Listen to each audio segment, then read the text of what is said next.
Good morning, good morning, good morning. It's LinkedIn Live. And also, have you seen this big smile on my face?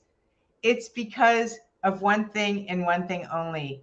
And that's because we have literally one of my most favorite people in the planet here as the guest. And I'm going to tell you the quick story about how I met Errol Gerson, who is our host today, our guest today. I reached out to him in February of 2020, like 2 years ago. He didn't know me from Adam, right?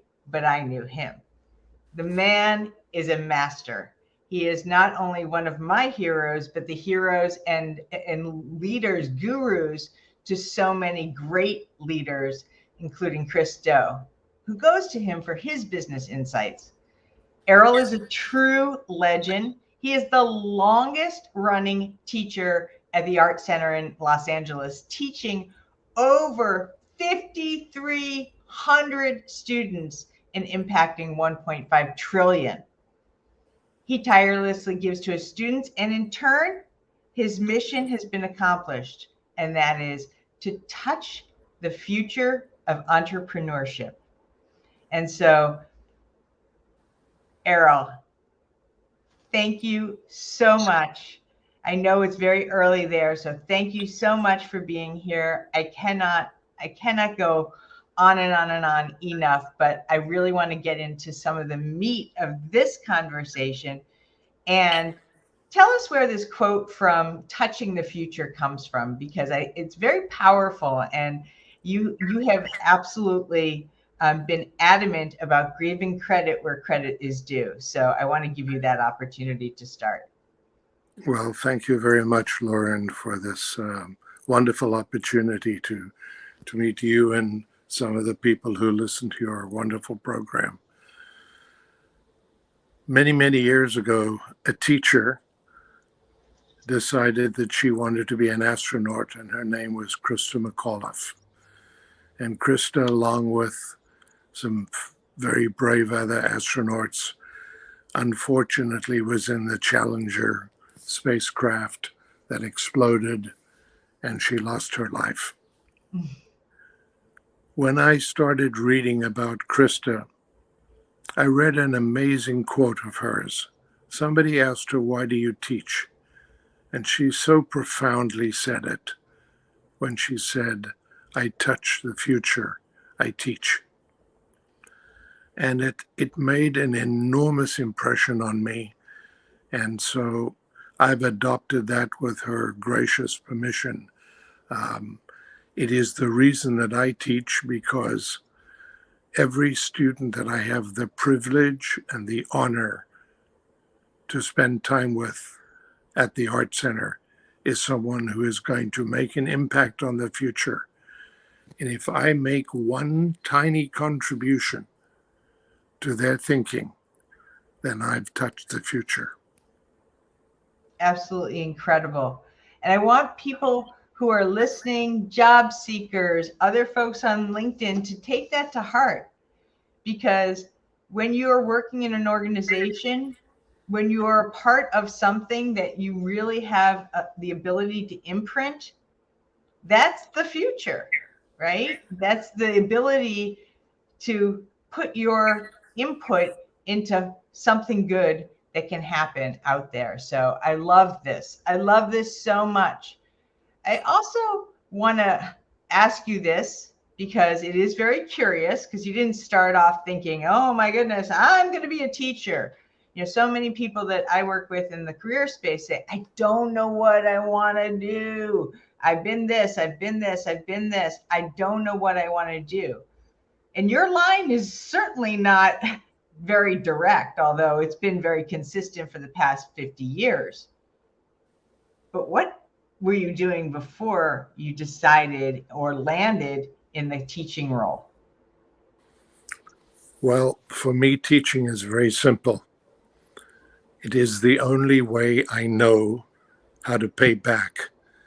The question is, pay back whom? Hmm.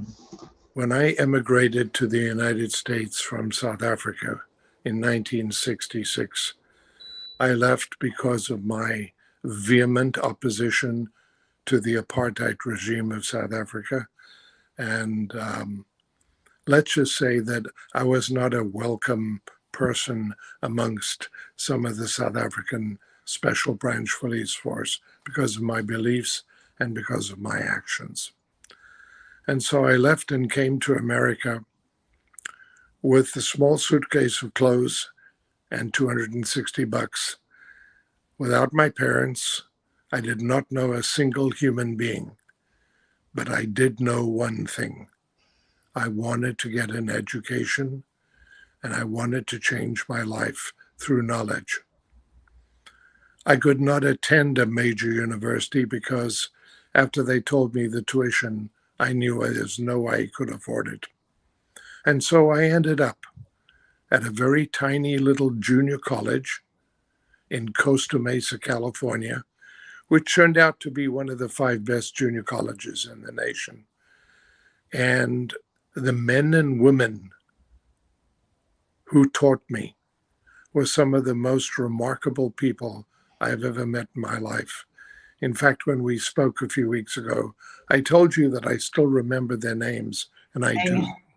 Who does that? I mean, yeah. all the names of your teachers. That's well, insane. They made such an impression, Lauren, on me that I got good grades. I worked hard. I listened very closely to the dean.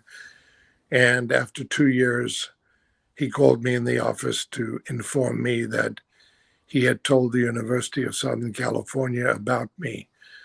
And they had granted me a full 2-year academic scholarship to finish my undergrad degree, and then another teaching fellowship to finish my MBA.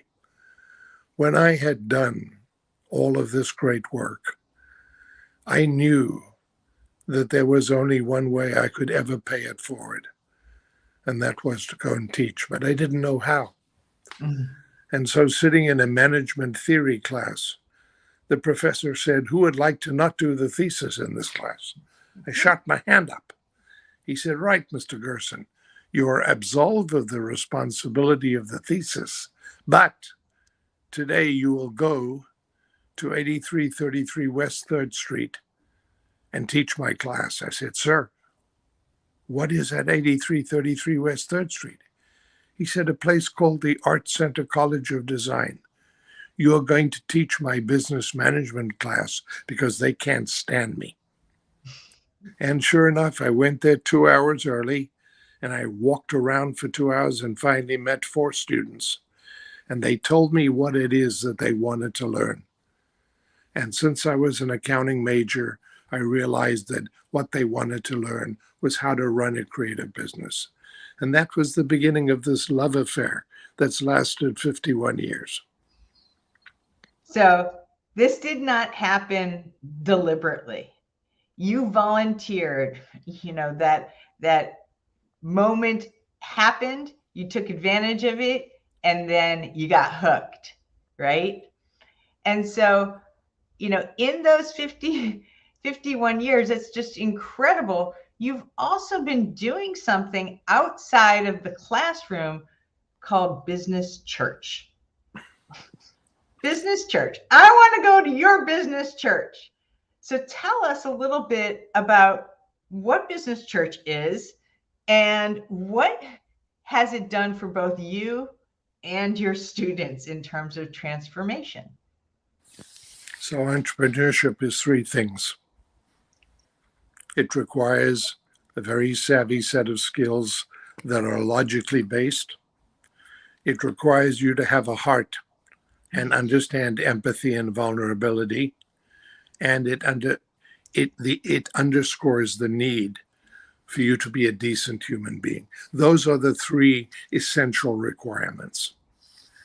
And so many of the students would come with questions that were outside the scope of the general coursework. And so I decided on a Sunday that I would go to a wonderful cafe in Los Angeles called the Aroma Cafe, which is in North Hollywood. And I would arrive at about 8:30 and stay till 1 o'clock. And sure enough, week after week, 8, 10, 15, 20 students would arrive, and we would have business church. And what that was any subject that they wanted to talk about, provided it did one thing. It brought them closer to one of the goals that were important in their lives. So we spoke about important things. And over 10 years, there must have been at least 1,000 to 1,200 people who came. And we never missed a Sunday. And we had an absolutely wonderful time. And many of these people still write me via email saying that the impact that those conversations had would for them be life-changing and life-lasting. I literally have goose pimples.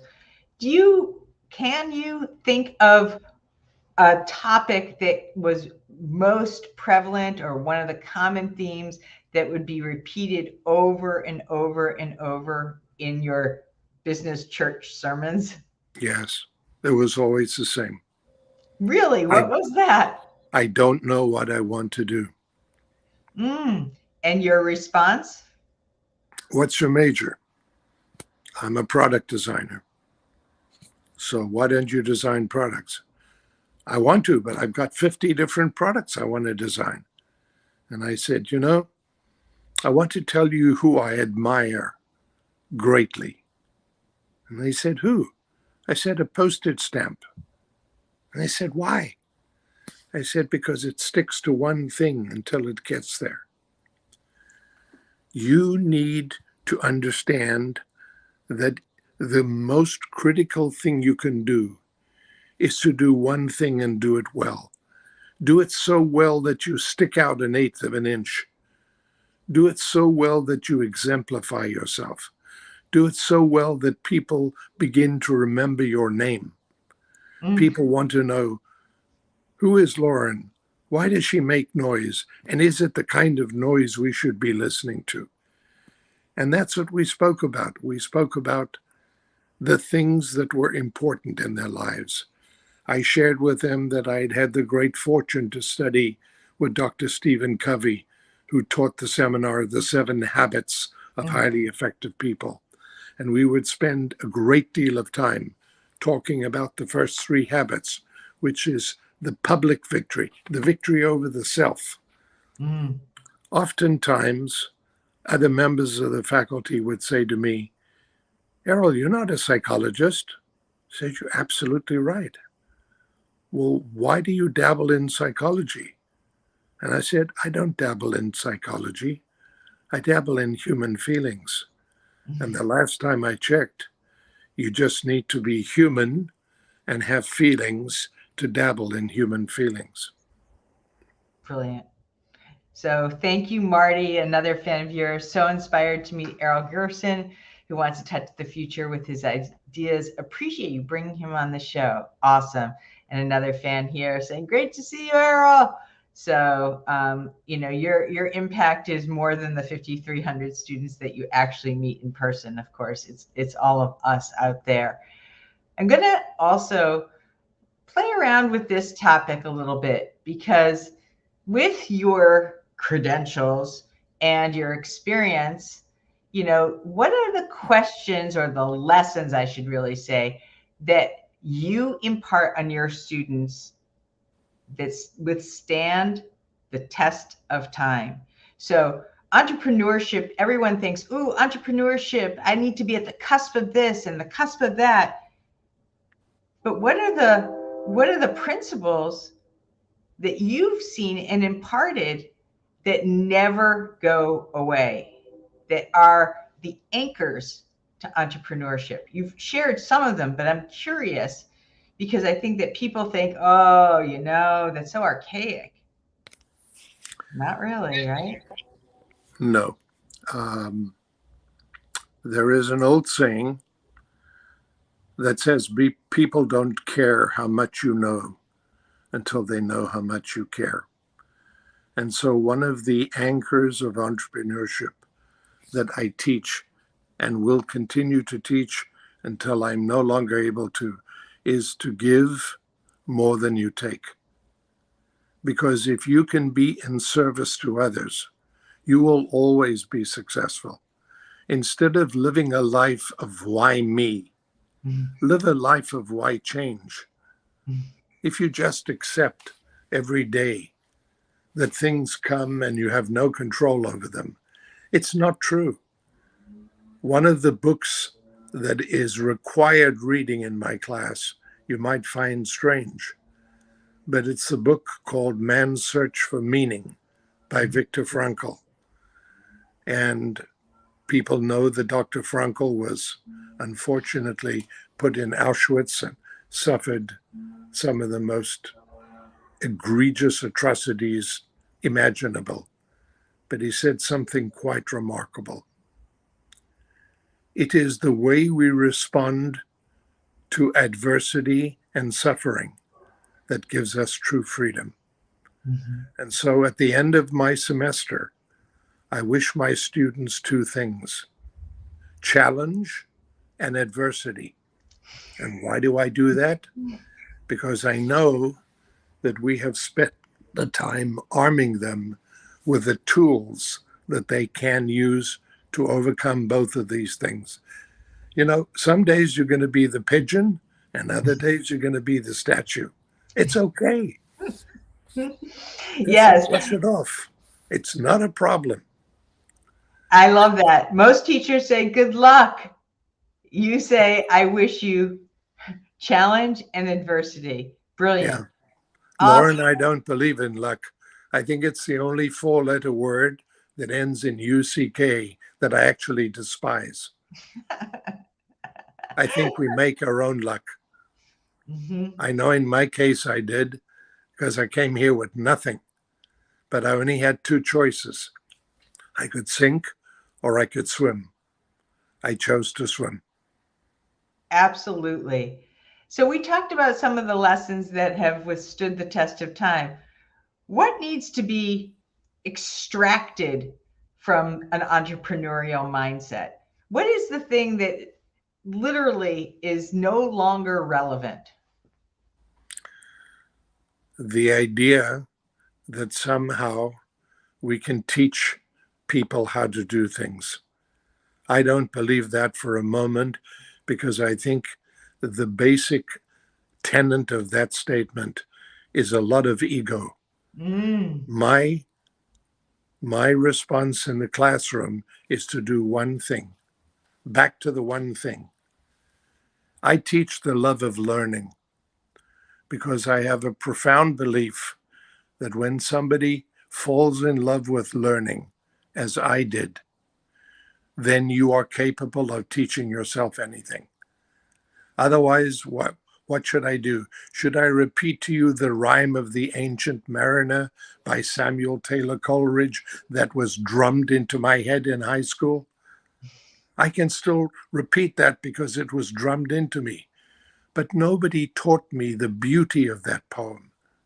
And so when I went to college, I loved poetry. And so, you know, I would read Robert Frost and Ferlinghetti, and I would ask the teacher to help me understand the essence. Entrepreneurship is about essence. And what is it the essence of? The essence of being in service to other people. At my heart, I'm a servant leader. On the first day of my company, I will give people an understanding of where we're going. On the last day, I will say thank you.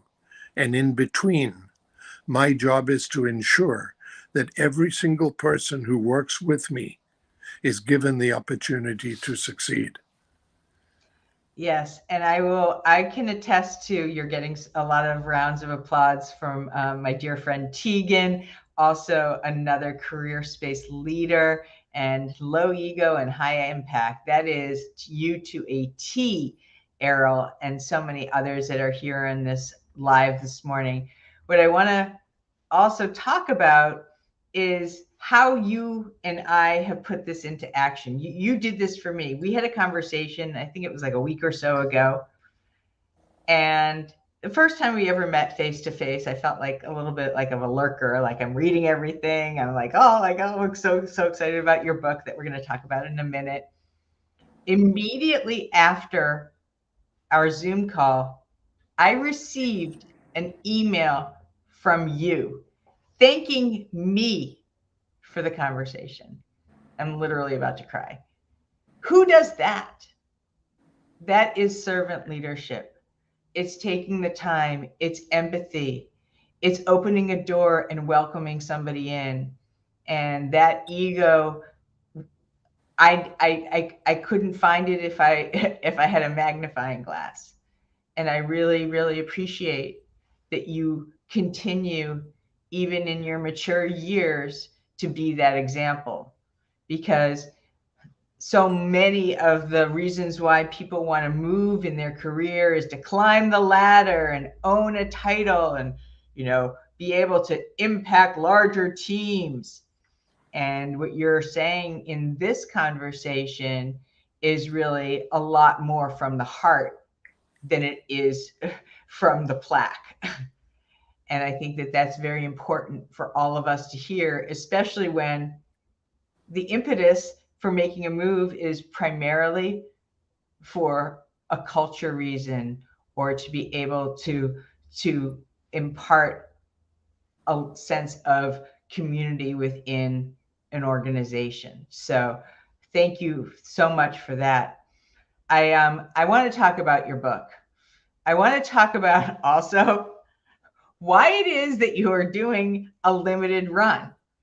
Tell us the strategy. So I'm putting this link in the chat. This is the link to Errol's website, and his new book called 50 is scheduled to be released. I don't know the exact release date, but if you want a copy, it's important that you know that there are only going to be 252 copies released. Period. End of sentence. Tell us why. Okay. It is scarcity alone that gives things its value. I am 77 years of age. I have far fewer breaths left in my life than you do or than my students do. So I never take them for granted. And I think that it is my fervent hope that at least 252 people would like to have a book that shares with them the 50 things I learned in 50 years of teaching. And my fervent hope is that they enjoy the book and find its value as much as I did living the book. Because this book is a retrospective of my looking back 5 generations. And there are some pearls of wisdom that I've been very fortunate to discover. And as I say at the beginning of the book, mea culpa, I am an accidental plagiarist. Everything I have learned thanks to the gracious people who have taught me, including reading The History of Civilization by Will and Ariel Durant. Now, someone may say, Errol, what the hell has that got to do with entrepreneurship? And the answer is, it has everything to do with entrepreneurship, because there is nothing that we study that cannot find its way into a small tenet of creating rapport with another human being. Hell, if you can do that, they'll want to work with you for the rest of your life. Amazing. So please put your name in the lottery, right? Because literally you can be selected in this small group of people that are going to be able to treasure this book. I think that that's super important, right? It's not just a coffee table book to have it sit and collect dust. I think that you wanted to land in the hands of people who are going to be able to treasure it in the same respect that you have treasured all the lessons that you've been able to incorporate in it. Thank you. Robin Merle, thank you for reminding us of the love of learning. So many of us want immediate answers, including me. Slowing down to learn is calming and inspiring. And this one says, I love it. I can't wait to get the book. Keep your fingers crossed.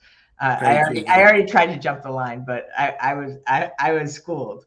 So I appreciate that you have a method to your madness and have done this very deliberately. And you're right about scarcity.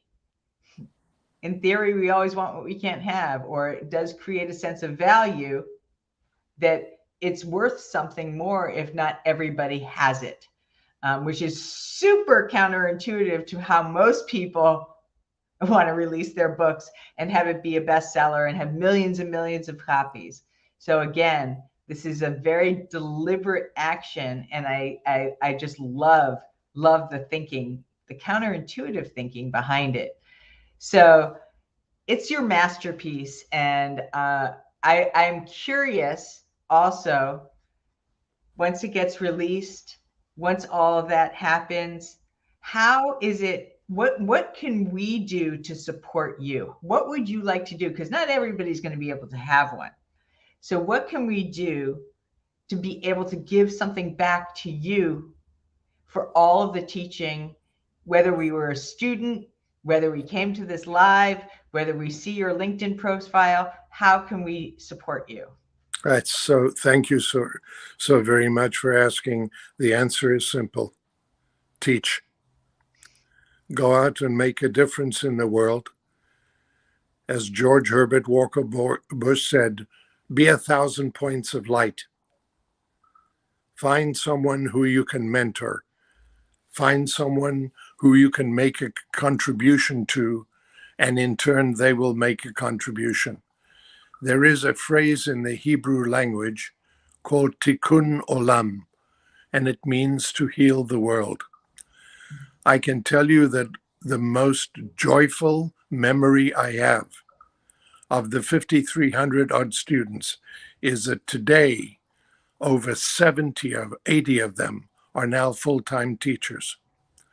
And to me, there is no greater gift than that they could have given me, because we learn by teaching. There's no other way. And what is the greatest lesson your students have taught you? My students have taught me the difference between impossible and possible. And all you have to do is take the first two letters of the word impossible and move it to the side and put an apostrophe between the first two, and it becomes I'm possible. With that, you've made this possible. You make so much possible.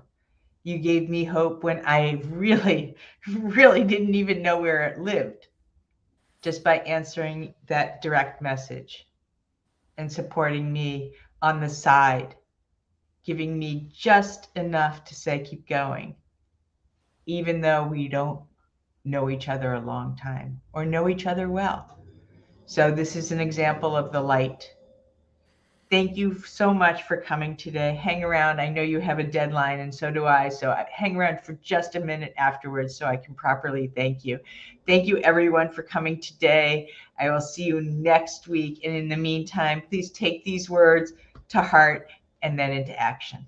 All right. I'll talk to you guys soon. Thanks so much. Thank you so much. Bye-bye. Thank you very much, Lauren. What a great honor and what a great privilege to be with you today. Thank you so much. Of course.